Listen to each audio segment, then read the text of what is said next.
ఈ రాత్రి కాల సమయంలో ప్రార్థనకు వెళ్ళక పూర్వం పరిశుద్ధ గ్రంథంలో నుండి కొన్ని లేఖన భాగాలు చదువుకొని మన యొక్క పాపములను మనం ఒప్పుకుందాం. హబక్కూకు గ్రంథము 3వ అధ్యాయము 2వ వచనం అందరం కలిసి చదువుకుందాం.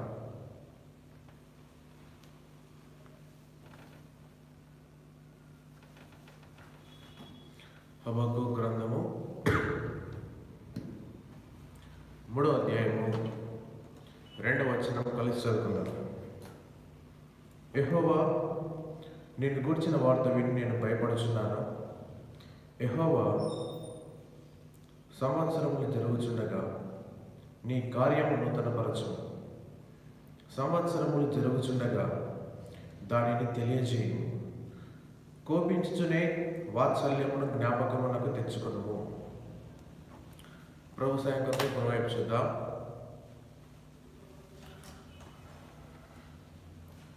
ప్రేమలు మా పరలోక తండ్రి, పరిశుద్ధుడైన దేవా, యేసు ప్రభువారి పరిశుద్ధమైన శ్రేష్టమైన ఘనమైన నామమున ఈ రాత్రి కాల సమయంలో నీ పాసాన్ని చేరివచ్చి నీ నామమును స్తుతించుటకు, గణపరచుటకు, హెచ్చించి పూజించుటకు మాకు ఇట్టి గొప్ప తరుణం అనుగ్రహించినందుకే నీకు స్తోత్రాలు. ఈ యొక్క వాచ్ నైట్ సర్వీస్ని మీరు మాకు అనుగ్రహించినందుకే నీకు స్తోత్రములు. 2023వ సంవత్సరం నీ సన్నిధిలో గడిపి ముగించి 2024వ సంవత్సరాన్ని నీ సన్నిధిలో ఆరంభించినట్లు మీరు ఇచ్చిన కృపను బట్టి నీకు స్తోత్రాలు. ఈ సంవత్సరం మధ్య మేము చేసిన పాపములను మీ సన్నిధిలో ఒప్పుకొనిచుండగా దయతో మమ్మల్ని జ్ఞాపకం చేసుకున్నాము. కనికరించము, కృప చూపి సహాయం చేయము. మా జీవితంలో మార్చి నేనా మహిమకరంగా ఉన్నట్లు కృప చూపించమని, ఈ సమయం అంతటిని మాకు దీవెనకరంగా ఉంచమని యేసు ప్రభు వారికి పరిశుద్ధమైన శ్రేష్టమైన నామమున స్తుతించి ప్రార్థించి వేడుకొనుచున్నాం తండ్రి, ఆమేన్.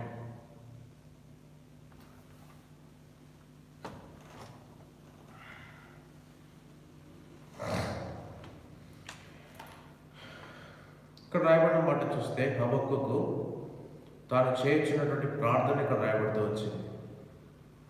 ఏమని ప్రార్థిస్తా ఉన్నాడు? యెహోవా, సంవత్సరములు జరుగుతుండగా నీ కార్యము నూతన పరచుము. సంవత్సరములు జరుగుతూ ఉన్నాయి, నీ కార్యము నాలో నూతన పరచుము. నూతన పరచము అంటే అర్థం ఏంటి? తన జీవితంలో ఇంతవరకు నూతన పరచబడిన కార్యం ఏది కూడా లేదు అని అర్థం. ప్రవక్త అయినటువంటి హబక్కూకే తన జీవితంలో సంవత్సరాలు జరుగుతుండగా కార్యము నూతనపరచబడలేదు అంటే ప్రవక్త అయిన హబక్కూ కంటే మనం గొప్పవారమా? ఎంత మాత్రం కాదు. హబక్కూకే తను అంటున్నాడు, నీ కార్యము నూతన పరచుము. సంవత్సరములు జరుగుతుండగా నీ కార్యము నూతన పరచుము. వల్ల గమనించినట్లయితే దాని అర్థం ఏంటంటే సంవత్సరాలు జరుగుతున్నాయి కానీ జీవితంలో మార్పు లేదు. సంవత్సరాలు జరుగుతున్నాయి కానీ నూతన కార్యం ఏదీ లేదు. సంవత్సరాలు జరుగుతున్నాయి కానీ దేవుని కొరకైనటువంటి జీవితం ఏది కూడా లేదు. నూతనం, క్రొత్త జీవితం, క్రొత్త మాటలు, క్రొత్త పద్ధతులు, క్రొత్త అలవాట్లు, దైవికమైనవి ఏవి కూడా తన జీవితంలో లేవని ప్రవక్త అయిన హబక్కూకు ఇక్కడ ప్రార్థన చేస్తూ ఉన్నాడు. అంతేగాక ఏమంటున్నాడు? కోపించుచునే వాత్సల్యమును జ్ఞాపకమునకు తెచ్చుకొను. ఇంకా దేవుడు ఎలాంటి వాడని చెప్తున్నాడు? కోపించుచునే వాత్సల్యమును జ్ఞాపకం తెచ్చుకొను అంటే దేవుడు తన యొక్క ప్రవర్తనను బట్టి, తన యొక్క క్రియలను బట్టి, తన యొక్క మాట, నడవడిక, వీటన్నిటిని బట్టి దేవుడు కోపించుతూనే ఉన్నాడు, కోపిస్తున్నాడు. కానీ అదే సమయంలో దేవుడు ఎలాంటి వాడట? తన యొక్క స్వభావమును బట్టి వాత్సల్యమును చూపించేవాడుగా ఉన్నాడు. ఆహా, దేవుని యొక్క ప్రేమ ఎంత గొప్పది! ఒకవైపు ప్రవర్తన కోపిస్తున్నాడు, ఒకవైపు వాత్సల్యత చూపిస్తూ ఉన్నాడు. ఇది నాడు చూస్తే లోకంలో మానవులు వారికి నచ్చని విధంగా ప్రవర్తిస్తే కోపడతారు, వారు బాధిస్తారు, గాయపరుస్తారు, మనుషులను దూరం చేసుకుంటారు. కానీ ఇక్కడ దేవుడు అలాంటి వాడు కాదు. కోపించుకుని ఆయన వాత్సల్యత చూపేటువంటి దేవుడిగా ఉన్నాడు. ఎంత గొప్ప దేవుడు! అందుకని సంవత్సరములు జరుగుతుండగా నీ కార్యము నూతనపరచుము అని హబక్కూకు ఇక్కడ ప్రార్థన చేస్తున్నట్టు మనం చూస్తాం. ఇంకా దేవుడి గురించి రాయబడినటువంటి మాటలు అనేకమైనవి గ్రంథంలో మనం చూస్తాం. ఇంకా ఆయన సూర్యకాంతికి సమానమైన వాడని, ఆయన హస్తంలోని కిరణములు బయలువెళ్ళనని, ఆయన పాదముల వెంట అగ్ని మెరుపులు వచ్చుచున్నవే అని, ఇవన్నీ మనకు దేన్ని జ్ఞాపకం చేస్తున్నాయి? ఆయన వెలిగించేవాడు మనకు జ్ఞాపకం చేస్తూ ఉన్నాయి. సూర్యకాంతి అయితేనేమి, కిరణములు అయితేనేమి, అగ్ని అయితేనేమి మనకు దేన్ని ఇస్తూ ఉన్నాయంటే వెలుగునిచ్చేవిగా ఉన్నాయి. ఈ లోకంలో సాధారణంగా ఎక్కడైనా నిప్పు పెట్టినామంటే అక్కడ వెలుగు వస్తుంది. అలాగనే యేసుప్రభు వారి జీవితంలో కూడా వెలిగించేవాడని మనకి ఇక్కడ రాయబడుతూ వచ్చింది. ఆయన పరిశుద్ధ గ్రంథంలో ఆయన గురించి రాయబడిన మాట, నేను లోకమునకు వెలుగై ఉన్నాను అని రాయబడింది. అలాగనే మన జీవితాలను కూడా తన ప్రియకుమారుడైన యేసుప్రభు వారి బలియాగమును బట్టి మన పాపములన్నింటినీ క్షమించి తన రక్తం ద్వారా మన ప్రతి పాపమును కడిగి పరిశుద్ధపరిచి పరిశుద్ధులుగా నీతిమంతులుగా చేసి రక్షించి పరిశుద్ధాత్మదేవుడుగా మనలో ఉండి మృతమైన మన ఆత్మను, చీకటిలో ఉన్న మన ఆత్మను వెలిగించి ఆశ్చర్యకరమైన వెలుగులోనికి ఆయన తీసుకొని వచ్చినాడు. దేనికి జ్ఞాపకం చేస్తుంది? సాక్షార్థమైనటువంటి జీవితం. అందుకని యేసుప్రభుని లోకంలోకి వెలుగై ఉన్నారంటే ఆయన లోకమంతలో ఎంతో మంచి సాక్ష్యం కలిగిన వాడుగా ఉంటున్నాడు. మన జీవితాల్లో కూడా వెలుగు లేకుండా ఈ దినాల్లో ఉన్నాం, సాక్ష్యం లేని వారంగా ఉంటూ ఉన్నాం. అందుకనే చూస్తాం, ఎంత బతికినా, ఎన్ని గొప్ప కార్యాలు, ఎన్ని దానధర్మం, ఇవన్నీ ఎన్ని చేసినా మన జీవితంలో సాక్ష్యం అనేది లేకుంటే అది వ్యర్థమే. సాక్ష్యం పోయింది అంటే నువ్వెంత పరిచర్య చేసినా, ఎంత ప్రయాసపడినా, ఏం చేసినా కూడా అది వ్యర్థమే. కాబట్టి ఒకసారి మనం పరీక్షించుకుందాం. ఈ సంవత్సర కాలం అంతటి దేవుడు మనల్ని వెలిగించాలని కోరినప్పుడు ఎక్కడెక్కడ మనం వెలుగు లేకుండా సాక్ష్యాన్ని కోల్పోయిన వారంగా మనం ఉంటూ ఉన్నాం. కోల్పోయినట్లయితే ఈ రాత్రికాల సమయంలో ప్రభు సమయం ఇచ్చినాడు, తిరిగి మనల్ని వెలిగించాలని కోరుతా ఉన్నాడు. కనుక ప్రభు సన్నిధిలో పశ్చాత్తాపడి కన్నీరు కార్చి ఒప్పుకొని మన జీవితాలు మనం సరి చేసుకుందాం. కనుక మరి యొక్క ప్రవక్తను కూడా చూద్దాం. ఆయన ఇదే వాత్సల్యముల గురించి లేక దేవుని గురించి ఆయన ఏమంటున్నాడు? విలాప వాక్యములు 3వ అధ్యాయము, విలాప వాక్యములు 3వ అధ్యాయము 22వ వచనం. విలాప వాక్యములు 3వ అధ్యాయం 22వ వచనం నేను చదువుతాను. యెహోవా కృపగలవాడు, ఆయన వాత్సల్యత ఎడతెగక నిలుచున్నది గనుక మనం నిర్మూలం కాకున్న వారం అనుదినము నూతనముగా ఆయనకు వాత్సల్యత పుట్టుచున్నది, నీవెంతైనా నమ్మదగిన వాడు. ఇక్కడ చూస్తే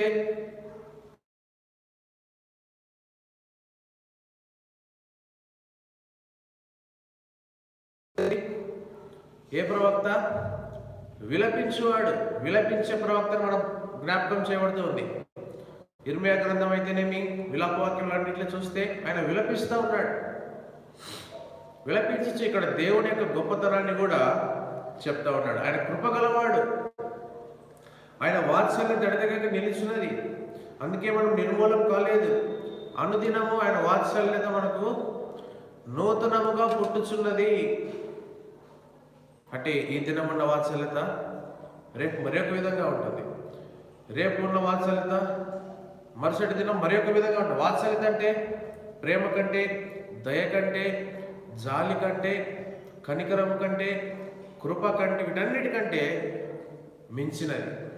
అలాంటి వాత్సల్యతతో ఆయన మన ఎడల దినదినము చూపుతూ ఉన్నాడు. అది నూతనంగా పుట్టుచున్నదని రాయబడింది. చూడండి ప్రియులారా, ఈ మాటలైన ఇర్మియా ఎప్పుడు పలుకుతూ ఉన్నాడు చూస్తే ఇదే విలాప వాక్యంలో 1వ అధ్యాయము 3వ వచనం. విలాప వాక్యంలో 1వ అధ్యాయము 3వ వచనం.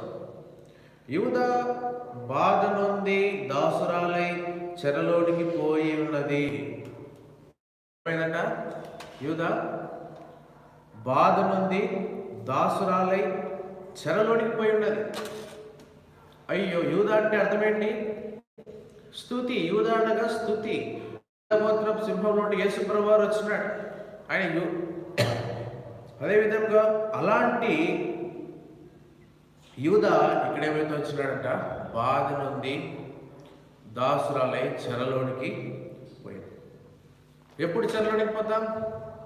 ఎప్పుడైతే పాపం చేస్తామో, ఎప్పుడైతే తప్పు చేస్తామో, ఎప్పుడైతే చేస్తామో అప్పుడు మనం చెరలోనికి పోతాం. ఇప్పుడు అందుకనే 8వ వచనం, యెరూషలేము ఘోరమైన పాపము చేసెను. యెరూషలేము అంటే యెరూషలేము పట్టణమా పాపం చేసేది? పట్టణంలో నివసించుచున్న ప్రజలు, యెరూషలేము పట్టణంలో ఉన్నటువంటి ప్రజలు ఏం చేసినారంట? ఘోరమైన పాపం చేసి ఉన్నారు. అందులో యూదా వారు ఉన్నారు, సీయోను వారు ఉన్నారు, యెరూషలేము కాపురస్తులు ఉన్నారు. వీరంతా ఘోరమైన పాపం చేయించడం బట్టి ఇక్కడ వారు ఏమైపోతూ వచ్చినారు అంటే, దేవుడు వారిని దేనికి అప్పగించినాడంటే బాధ నొందుటకు, ఇంకా చెరలోనికి పోవటకు, దాసులవుటకు. ఇది నేను మన జీవితాల్లో కూడా చూస్తే మనం కూడా అనేకమైన వాటి చేత బంధించబడి ఉన్నాం, అనేకమైన వాటి చేత కట్టబడి ఉన్నాం, దాసులం అయిపోయి ఉన్నాం, వాటి చెరలోనికి వెళ్ళిపోయి ఉంటున్నాం. మనుషులనే బంధకాలు, అదేవిధంగా ఆచారాలనే బంధకాలు, సెల్ ఫోన్ అనే బంధకాలు, సోమర్థనం అనే బంధకాలు, నిద్రమత్తు అనే బంధకాలు, తిండిపోతనం అనే బంధకాలు, అల్లరితో కూడిన ఆటపాటలు అనే బంధకాలు, సోషల్ మీడియా అనేటువంటి బంధకాలు, రకరకాలైన బంధకాలను బంధించబడి ఉన్నాం. ఎందుకంటే మనం పాపం చేయడం బట్టి మనం వాటి చేతుల్లో చిక్కుబడిపోయి ఉన్నాము, వాటి చేతుల్లో మనము బంధించబడి ఉన్నాము. మనల్ని విడిపించేవారు ఎవరు లేరు, తప్పించేవారు ఎవరు లేరు. ఏ మానవుడు కూడా మనల్ని విడిపించలేరు, ఏ ఎవరు కూడా మనకు సహాయం చేయలేరు. ఈ సంవత్సర కాలం అంతటిలో ఎన్నిసార్లు మనం దేవునికి దాసులంగా ఉండాలని, ఆయన మనల్ని వెలిగించాలని కోరి, ఆయన కొరకు మనల్ని నిర్మించి మనల్ని రక్షించుకొని ఆయన మనల్ని బ్రతికిస్తే, మనమేమో లోక సంబంధమైన వాటి వైపు ఆకర్షితులమై, లోకంలో ఉన్న శరీరాశ, నేత్రాశ, జీవడంబాల వైపు ఆకర్షితులమై వాటి వైపు పరుగులు పెట్టి వాటికి దాసులమైపోతూ వచ్చినాం. అయ్యో, ఎంత విచారకరమైనటువంటి సంగతి, ఎంత బాధాకరమైనటువంటి సంగతి. అందును బట్టే ఇర్మియా ఈ పరిస్థితులన్నిటిని బట్టి తను ఏం చేస్తున్నాడు? విలపిస్తూ ఉన్నాడు. యెరూషలేము పట్టణం ఏమైపోయింది? ఏకాంతమైంది, దుఃఖాక్రాంతం అయిపోయింది, విధవరాలు వంటిది అయిపోయింది. కారణం దానిలో ఉన్న ప్రజలందరినీ దేవుడు చెరలోనికి తీసుకుని వెళ్ళిపోయినాడు, బంధించేసినాడు. అయ్యో, వారిని ప్రేమించి, వారిని ఐగుప్తు దాసత్వం నుండి విడిపించి, ఫరో దాసత్వం నుంచి విడిపించి, సముద్రం దాటించి, ఎరుకో గోడలు కూల్చి, వారికి స్వాస్థ్యంగా పాలతీలు ప్రవహించి కనాన్ దేశాలకు స్వాస్థ్యం ఇవ్వాలని కోరితే వారు చూస్తే ఎలా ఉన్నారు? ఇలాంటి స్థితిలో ఉన్నాయి. తిన మన స్థితి కూడా అంతే. మనల్ని కూడా దేవుడు ప్రేమించి రక్షించుకొని మనల్ని తన పరలోక రాజ్యంలో చేర్చాలని ఇష్టపడి మన కొరకు తన కుమారుడిని లోకానికి పంపి తన ప్రాణాన్ని రక్తాన్ని దారపోసి ప్రాణం పెట్టి మనల్ని రక్షించి మనల్ని బ్రతికిస్తే, ఇది మనం కూడా అనేక లోక సంబంధమైన వాటి వైపు పరుగులెత్తుతూ వాటికి బానిసలైపోతూ ఉన్నాం. అంతేగాక చూస్తే ఇంకా ఏం చేస్తున్నారంట? ప్రజలు ఏం చేస్తూ వచ్చినారు? ఇక్కడ రాయబడింది ఇర్మియా గ్రంథము 2వ అధ్యాయము, ఇర్మియా గ్రంథము 2వ అధ్యాయము 13వ వచనం. ఇర్మియా గ్రంథము 2వ అధ్యాయము 13వ వచనం. నా జనులు 2 నేరములు చేసి ఉన్నారు, జీవజలముల ఊటనైన నన్ను విడిచి తమ కొరకు తొట్లను, అనగా బద్దలై నీళ్లు నిలబడి తొట్లను తొలగించుకుని ఉన్నారు. ఇక్కడ చూస్తే జనులు చేసినటువంటి పాపం ఏంటని చూస్తే ప్రాముఖ్యంగా 2 నేరములు చేసి ఉన్నారు. ఇక్కడ ఏంటి ఆ 2 నేరాలు? జీవజలముల ఊటనైన నన్ను విడిచి ఉన్నారు. జీవజల ఊట అంటే దేవుడి వాక్యమే, అనగా యేసు ప్రభునే, అనగా దేవుణ్ణి వాళ్ళు ఏం చేసినారు? విడిచిపెట్టినారు, దేవుణ్ణి మర్చిపోయినారు, దేవునికి దూరస్తులైనారు, దేవునికి దేవుని వాక్యాన్ని వినట్లేదు, దేవుని వాక్యాన్ని చదవట్లేదు, దేవుని వాక్యాన్ని ఆలకించట్లేదు, దేవుని వాక్యానుసారంగా నడుచుకోవట్లేదు, ఎప్పుడో దూరం అయిపోతూ వచ్చినారు. రాయబడిన మాట, విడిచిపెట్టినారు. విడిచిపెట్టి లోకంలోనికి వెళ్ళిపోయి లోకానుసారంగా జీవిస్తాం. అయ్యో, ఎంత విచారకరమైనటువంటి సంగతి. ఇంకా రెండో నేరం ఏం చేసినారు? బద్దలై నీళ్లు నిలవని తొట్లను తొలిపించుకొని ఉన్నారు. అనగా ఈ తొట్టికి సాదృశ్యంగా వారి యొక్క హృదయాలు మనం తీసుకున్నట్లయితే వారి హృదయాలు ఎలా ఉన్నాయి? బద్దలై నీళ్లు నిలవని తొట్ల వల్లే ఉన్నాయి. వాక్యం ఎంత బోధించినా, వాక్యం ఎంత చదివినా, వాక్యం ఎంత విన్నా, ఎక్కడ మనం సెల్ ఫోన్ ఓపెన్ చేస్తే వాక్యం, టీవీ ఆన్ చేస్తే వాక్యం, సోషల్ మీడియా ఓపెన్ చేస్తే వాక్యం, వాట్సాప్ ఓపెన్ చేస్తే వాక్యం, బైబిల్ తెరిస్తే వాక్యం, కుటుంబంలో వాక్యం, సంఘంలో వాక్యం, ఎక్కడ చూసిన వాక్యం విస్తారంగా దేవుడు కుమరిస్తూ ఉన్నాడు. కానీ వీరి హృదయ వాక్యం నిలవట్లేదు, కారిపోతా ఉంది.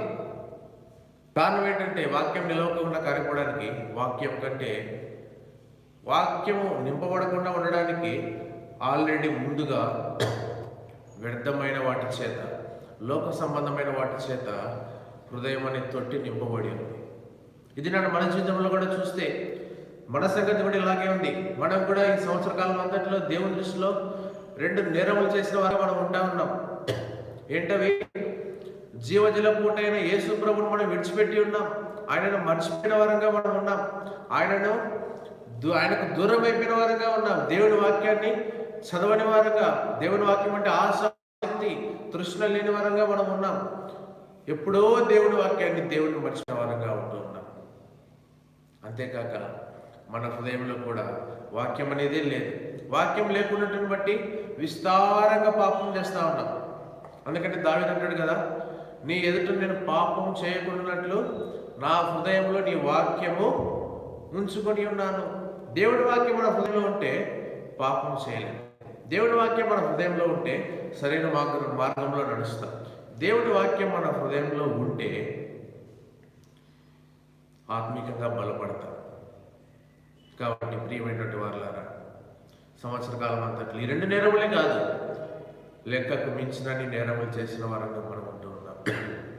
ఎన్ని నేరాలు చేశాము, ఎన్ని పొరపాట్లు చేశాము, ఎన్ని తప్పులు మనం చేస్తూ వచ్చాము, ఎన్ని అబద్ధాలు మనం వాడుతూ వచ్చాము, ఎన్ని మోసాలు, ఎన్ని కుట్రలు, కపటము, ద్వేషం, అసూయ, పగ, ఇలా చూసుకుంటూ పోతే లెక్కకు మించిన నేరాలు మనం చేస్తూ వచ్చినాం.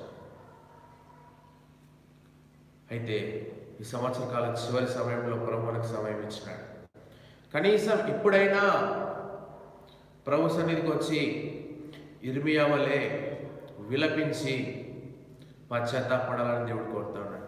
ఇర్మియా చూస్తే ఆ 3వ అధ్యాయం అంతట్లో చూస్తే దేవుడు ఎంత చేసిన పాపమును బట్టి ఎలా శిక్షించినాడో ఇక్కడంతా రాయబడుతూ వచ్చింది. 18 చూస్తే యెహోవా నాకు బలముడిగాను అనుకుంటుని, యెహోవా యందు ఆశలు లేవనుకుంటుని, నా శ్రమను, నా దురవస్థను, నేను త్రాగిన మాచిపత్రిని చేదును జ్ఞాపకం చేసుకునము. ఇంకా ఎడతెగక నా ఆత్మ వాటిని జ్ఞాపకం చేసుకున్నాలో కృంగి ఉన్నది. ఇలా చూస్తే ఇంకా ఎంతో నెమ్మది నాకు ఆయన బహు దూరం చేసి ఉన్నాడు, మేలు ఎట్టిదో నేను మరచి ఉన్నాను. చూడండి, పాపం చేయటం బట్టి దేవుడు వారిని చెరక మాత్రమే కాకుండా ఇంకా వారు చేసిన 2 నేరములను బట్టి వారిని దేవుడేమో శిక్షిస్తున్నాడు. ఈ దినాన మనం ఇంకా కృపకాలంలో ఉన్నాం. అలాంటి శిక్షలు మనం ఇంకా పొందలేము. ఆ దినాలలో వారు పాపం చేసినారంటే వెంటనే దేవుడు వారిని శిక్షించేవాడు, వెంటనే వారికి శిక్ష వచ్చేది. కానీ ఈ దినాలలో మనం చూస్తే పాపం చేస్తే కూడా దేవుడు మనకు సమయం ఇచ్చినాడు. కారణం ఏంటంటే మనం కృపాకాలంలో ఉన్నాం. కృపాకాలంలో ఉండటాన్ని బట్టి దేవుడు తన యొక్క కృప, అందుకని అన్నాడు ఇర్మియా, యెహోవా కృపగలవాడు, ఆయన వాత్సల్యత ఎడతెగక నిలుస్తున్నాడు. మేము ఇట్లా నేరములు చేస్తున్నాము, నీకు దూరస్థులమైనాము, నిన్ను మర్చిపోయినాము, నీ వాక్యం వల్ల ఉంచుకున్నట్లు అయినప్పటికీ కూడా నువ్వు మా పట్ల ఎలా ఉన్నావు? కృపగలవాడవుగా ఉన్నావు. అయినప్పటికీ నీ వాత్సల్యత మేడల ఎడతెగక నిలిచినదిగా ఉంది. అయినప్పటికీ అనుదినము నూతనముగా నీ వాత్సల్యత పుట్టుచున్నది. ప్రభువా, ఎంత గొప్ప ప్రేమ గల దేవుడు, ఎంత కనికరం గల దేవుడు, ఎంత జాలి కలిగినటువంటి దేవుడు. దయతో నన్ను క్షమించవా. ఈ రాత్రికాల సమయంలో మనం అలా ప్రార్థిద్దాం.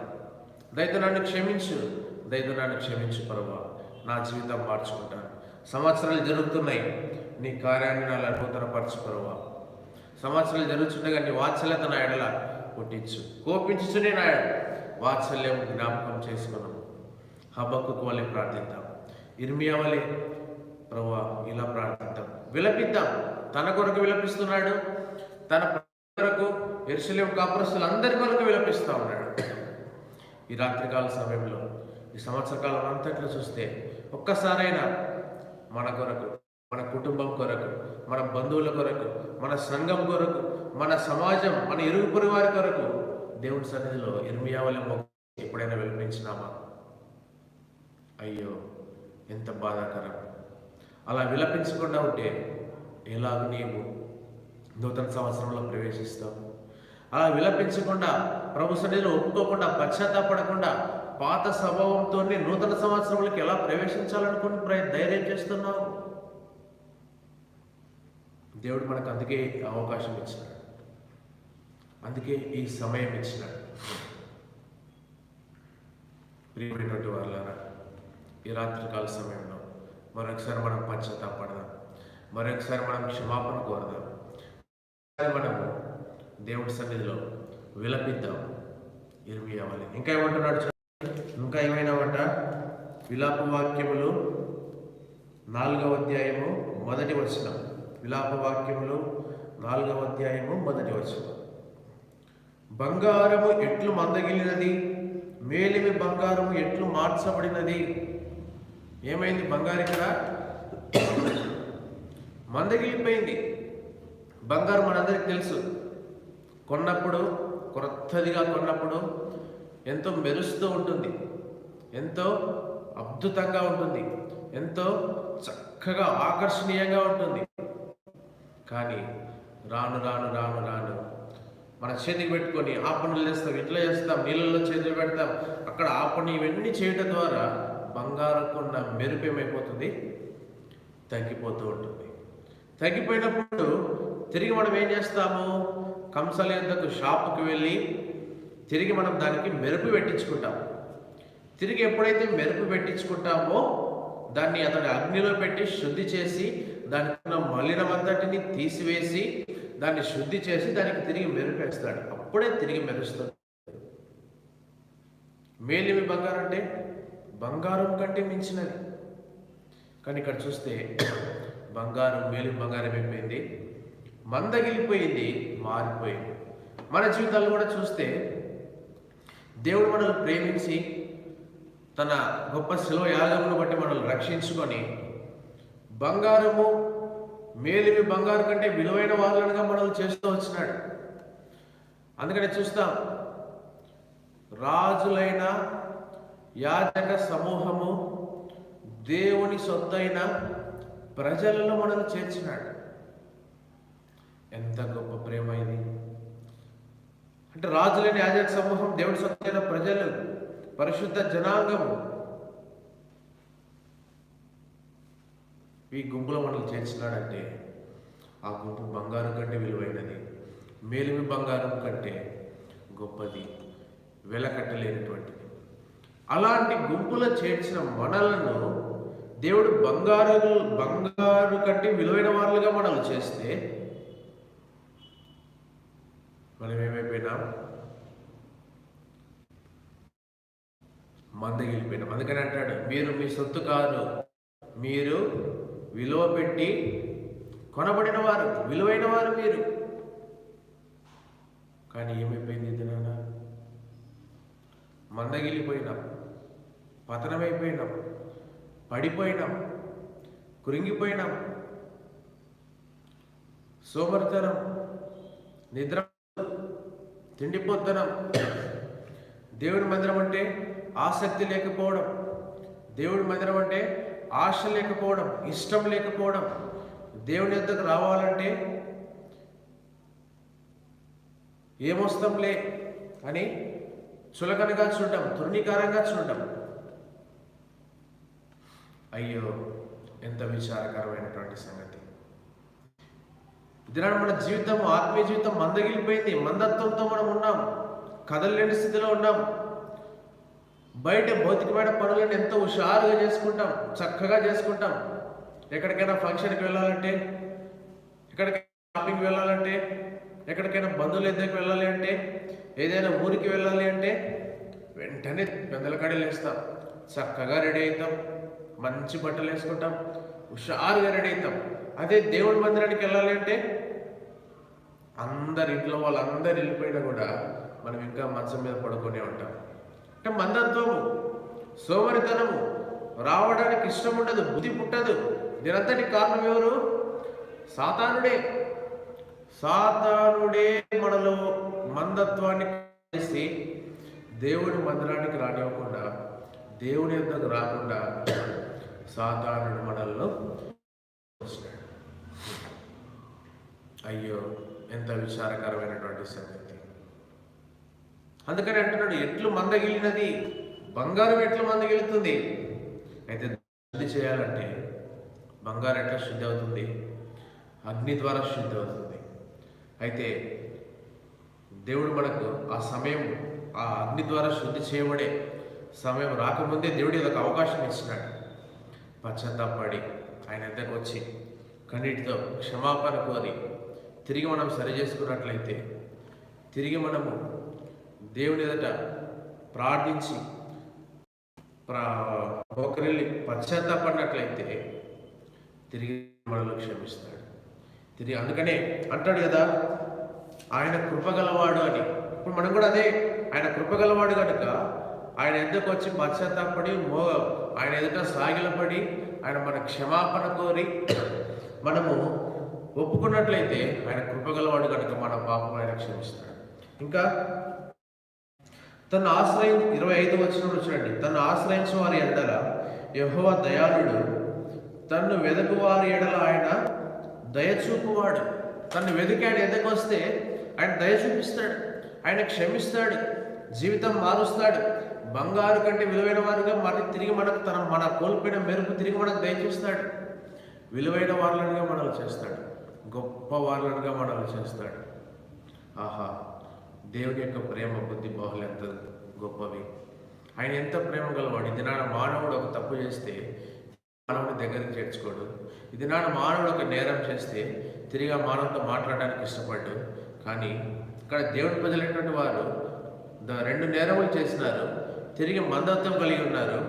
అయినప్పటికీ వారి ఎడలైన కృప కలిగిన వాడుగా, వాత్సల్యత చూపేవాడుగా, దినదినము నూతనమైన వాత్సల్యం వారి ఎడలు చూపేవాడుగా ఉన్నాడు. అందుకనే ఇర్మియా ఈ విషయాలన్నింటినీ జ్ఞాపకం చేసుకొని వారందరి నిమిత్తం విలపిస్తూ ఉన్నాడు. మన జీవితంలో కూడా మనం కూడా అలాంటి స్థితిలోనే ఉన్నామేమో.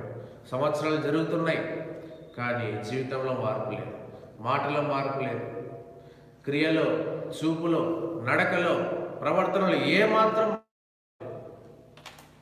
అంతేకాక మనం చేసిన క్రియలను బట్టి ఆయన కోపించున్నాడు, కానీ ఆయన మన ఎడలు వాత్సల్యత చూపుతూ ఉన్నాడు. అంతేకాక ఆయన మనల్ని వెలుగైన ప్రభువు, లోకంలో వెలుగైన ప్రభువు మనల్ని కూడా వెలిగించి లోకంతటికి ఒక సాక్షార్థంగా మనం ఉండాలని ఇష్టపడుతూ వచ్చినాడు. కానీ సాక్ష్యాన్ని కోల్పోయి ఎక్కడ పనికిరాని వారం అయిపోతూ వచ్చినాం. సంవత్సర కాలం అంతట్లో ఎన్నోసార్లు, ఎన్నో ప్రదేశాల్లో ఎంతోమంది మధ్య సాక్ష్యాన్ని కోల్పోయినాం. అంతేకాక ఘోరమైన పాపం చేసి లోక సంబంధమైన వాటి చేత బంధించబడి సాతాను చేతులలో, శత్రువు చేతులలో బంధించబడిపోయిన వారంగా మనం ఉంటూ ఉన్నాం. అంతేకాక పూటైన ప్రభువుని విడిచిపెట్టినాం, దేవుడి వాక్యాన్ని విడిచి దేవుడి వాక్యానికి దూరం అయిపోతూ వచ్చినాం, దేవుడిని పూర్తిగా మర్చిపోయినాం. అంతేకాక నీళ్ళు నిలబడి తోటలు అనగా ఎంత విన్నా కూడా వాక్యాన్ని మన హృదయంలో ఉంచుకోకుండా, వాక్యాన్ని కంటే ఎక్కువగా లోకాన్ని మన హృదయంలో ఉంచుకున్న ద్వారా విస్తారంగా పాపం చేస్తూ వచ్చాం. బంగారులాగా మందత్వము, మార్చబడిపోయిన మన జీవితం అంటే లోక సంబంధమైన పద్ధతిలో మారిపోయినాం. కాబట్టి ఈ రాత్రి కాలం వీటన్నిటిని జ్ఞాపకం చేసుకొని ఈ సంవత్సర కాలం అంతట్లో ఎన్నిసార్లు ఇలా ప్రవర్తించినాము, ఎన్నిసార్లు ఇలా నడుచుకున్నాము, ఎన్నిసార్లు ఇలా చేస్తూ వచ్చాము, వీటన్నిటిని బట్టి ప్రభు సన్నిధిలో పశ్చాత్తాపడదాం, ప్రభు సన్నిధిలో ఒప్పుకుందాం. కృపగలవాడు, ఆయన వాత్సల్యత గలవాడు, ఆయన నూతనంగా చూపేవాడు. కాబట్టి మనం పశ్చాత్తాపడి ఎడల ఆయన తిరిగి క్షమిస్తాడు. ఆయన వెదకువారిని ఎడల ఆయన దయ చూపించేవాడు. ఇర్మియా ఆయన మంచితనాన్ని ఎరిగే ఆయన ప్రభు అంత కోపడినా, వారిని అంత శిక్షించినా తిరిగి ఆయన క్షమించడానికి సిద్ధమైన మనసు గలవాడని ఎరిగి ప్రభు ఎద్దకు వచ్చి విలపిస్తూ ఉన్నాడు. ఇది నాడు మనం కూడా విలపిద్దామా?